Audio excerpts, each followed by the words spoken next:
The law of torts is a branch of civil law that deals with civil wrongs and their legal consequences. It provides a framework for individuals to seek compensation for harm or injury caused by the wrongful actions of others. The primary objective of tort law is to provide remedies for victims and to deter others from engaging in similar harmful conduct. In tort law, the person who commits the wrongful act is referred to as the tortfeasor, and the person who suffers harm or injury is the plaintiff, or claimant. The injured party can file a civil lawsuit seeking compensation, known as damages, from the responsible party. Torts can be broadly classified into several categories, including 1. Negligence. Negligence occurs when a person fails to exercise reasonable care, resulting in harm to another person. The elements of negligence typically include a duty of care, breach of that duty, causation, and damages. 2. Intentional torts. Intentional torts involve deliberate acts that cause harm to another person.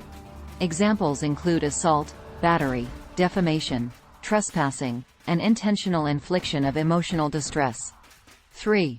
Strict liability. Strict liability applies when a person or entity is held responsible for harm caused by their actions or products, regardless of their level of fault or intention. It is often applied in cases involving dangerous activities or defective products. 4. Nuisance. Nuisance refers to interference with someone's use or enjoyment of their property. It can be categorized as either private nuisance, which affects a specific individual or group, or public nuisance, which affects the general public. 5. Product liability. Product liability deals with injuries or harm caused by defective products. It holds manufacturers, distributors, and sellers responsible for placing a defective or unreasonably dangerous product in the hands of consumers. 6. Trespass. Trespass occurs when a person unlawfully enters someone else's property without permission. It can also include actions that interfere with the owner's right to exclusive possession of the property. These are just a few examples of the types of torts that fall under tort law. It's important to note that the specific elements and rules governing torts can vary depending on the jurisdiction. Laws and legal principles related to torts can differ between countries and even within different states or regions within a country. Certainly. Here are some additional concepts and principles related to the law of torts. 1. Duty of care. The concept of duty of care is a fundamental principle in tort law. It refers to the legal obligation of individuals or entities to act reasonably and avoid causing harm to others. The duty of care is determined by considering the foreseeable risks and the relationship between the parties involved. 2. Standard of care. The standard of care refers to the level of caution and reasonable behavior that a person is expected to exercise in a given situation. It varies depending on the circumstances and the specific role or profession of the person involved. For example, a doctor would be held to a higher standard of care in providing medical treatment than an ordinary person. 3. Causation. Causation establishes a link between the defendant's actions and the plaintiff's harm.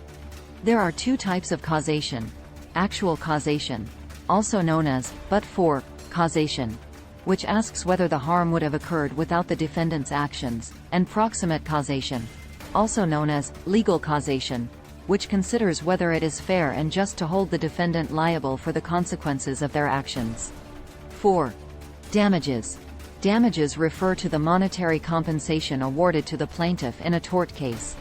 There are different types of damages, including compensatory damages, which aim to reimburse the plaintiff for their actual losses, such as medical expenses, property damage, and pain and suffering. In some cases, punitive damages may be awarded to punish the defendant for particularly egregious conduct and to deter others from similar actions. 5. Contributory and comparative negligence. Contributory negligence and comparative negligence are defenses that can be raised by the defendant in a negligence case.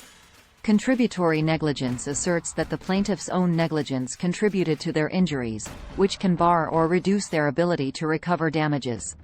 Comparative negligence, on the other hand, apportions the liability between the parties based on their respective degrees of fault. Some jurisdictions follow a pure comparative negligence system, while others adhere to a modified or pure contributory negligence system.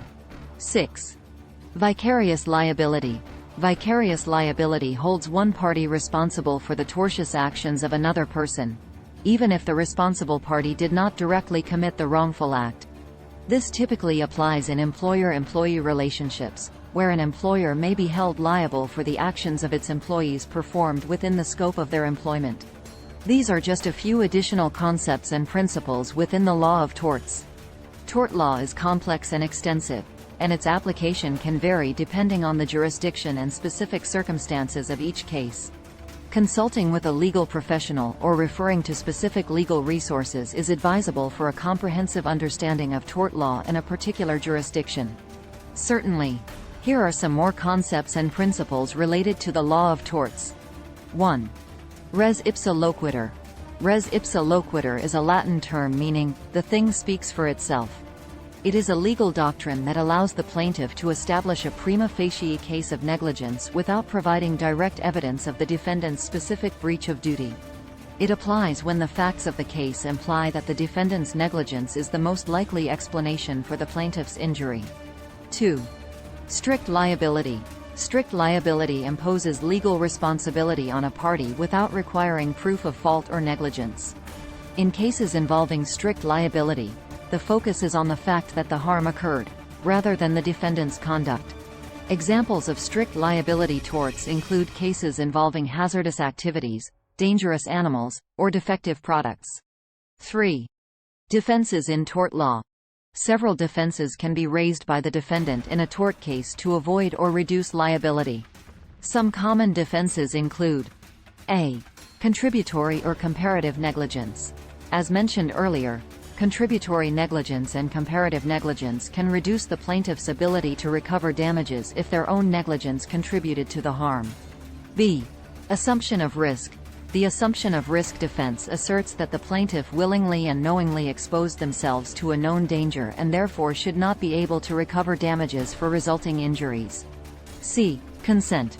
If the plaintiff consented to the defendant's actions or voluntarily assumed the risk involved, the defendant may argue that the plaintiff cannot hold them liable for any resulting harm.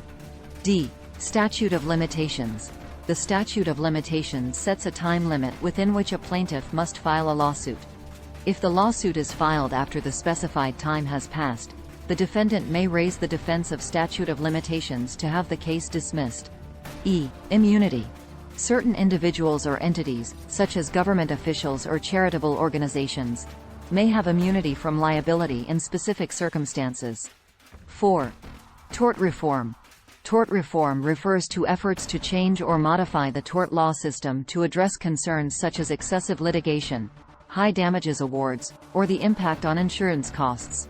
These reforms may involve implementing caps on damages, altering the rules for liability, or introducing alternative dispute resolution methods like mediation or arbitration. 5. Class action lawsuits.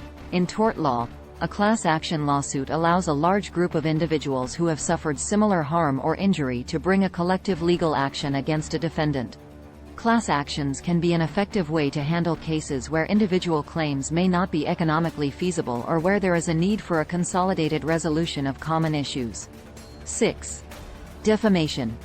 Defamation is a tort that involves making false statements about someone that harm their reputation. It can be classified as either slander, spoken defamation, or libel, written or printed defamation. To succeed in a defamation claim, the plaintiff typically needs to prove that the statement was false, communicated to a third party, and caused harm to their reputation. These are some additional concepts and principles within the law of torts. Remember, tort law can vary between jurisdictions, so it is essential to consult relevant laws and seek legal advice specific to your jurisdiction when dealing with tort-related matters.